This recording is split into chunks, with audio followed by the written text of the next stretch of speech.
শুভেচ্ছা রইল আন্তর্জাতিক অঙ্গনে সর্বশেষ সংবাদ নিয়ে আমাদের নিয়মিত আয়োজনে। মধ্যপ্রাচ্যে আবারও যুদ্ধের দামামা। ইরান এবং ইসরায়েলের মধ্যকার ছায়াযুদ্ধ এখন খোলামেলা লড়াই হবে।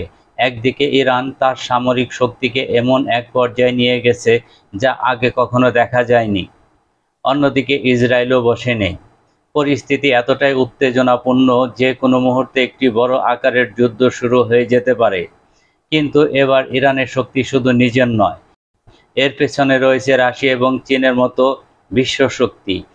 কিভাবে এই তিন দেশের জোট মধ্যপ্রাচ্যের ক্ষমতার ভারসাম্যকে বদলে দিচ্ছে, আর এই নতুন সমীকরণে ইসরায়েলের অবস্থান কোথায়, জানতে হলে দেখুন পুরো প্রতিবেদন। স্বাগতম ডিজিটাল নিউজ টিভিতে।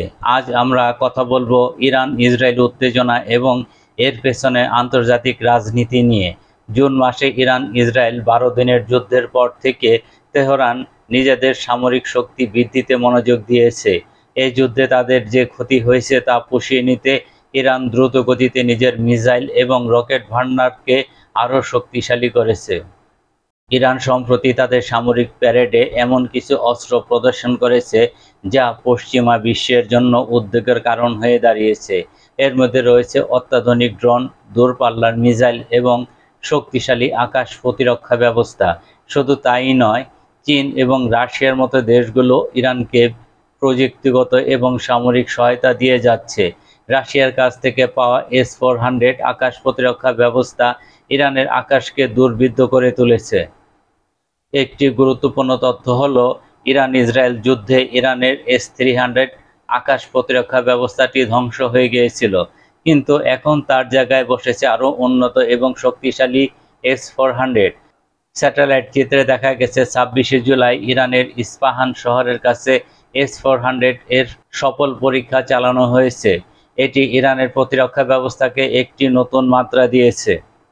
রাশিয়া এবং চীনের সাথে ইরানের এই জোট মধ্যপ্রাচ্যে এক নতুন সমীকরণ তৈরি করেছে। রাশিয়া থেকে Su-35 যুদ্ধবিমান কেনার চুক্তি এবং চীনের কাছ থেকে অত্যাধুনিক প্রযুক্তি পাওয়া ইরানকে আগের চেয়ে অনেক বেশি শক্তিশালী করেছে।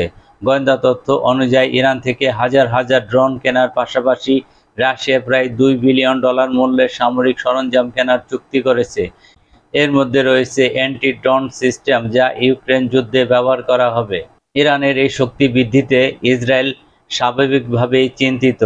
ইসরায়েলের প্রধানমন্ত্রী বেঞ্জামিন নেতানিয়াহু এবং তার সামরিক কর্মকর্তারা ইরানের এই অগ্রগতিকে নিবিড়ভাবে পর্যবেক্ষণ করছে।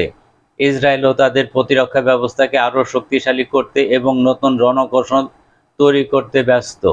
সব মিলিয়ে মধ্যপ্রাচ্যের পরিস্থিতি এখন এক জটিল পর্যায়ে রয়েছে। একদিকে ইরান, রাশিয়া এবং চীনের জোট, অন্যদিকে ইসরায়েল ও তার পশ্চিমা মিত্ররা। এই দুই পক্ষের মধ্যে যদি যুদ্ধ শুরু হয় তবে তা হবে ভয়াবহ এবং এর প্রভাব পড়বে সারা বিশ্বে। আগামী দিনে এই অঞ্চলের রাজনীতি কোন দিকে মোড় নেয় তা দেখার জন্য আমাদের সবাইকে অপেক্ষা করতে হবে। ডিজিটাল নিউজ টিভি এর সাথে থাকুন। ধন্যবাদ।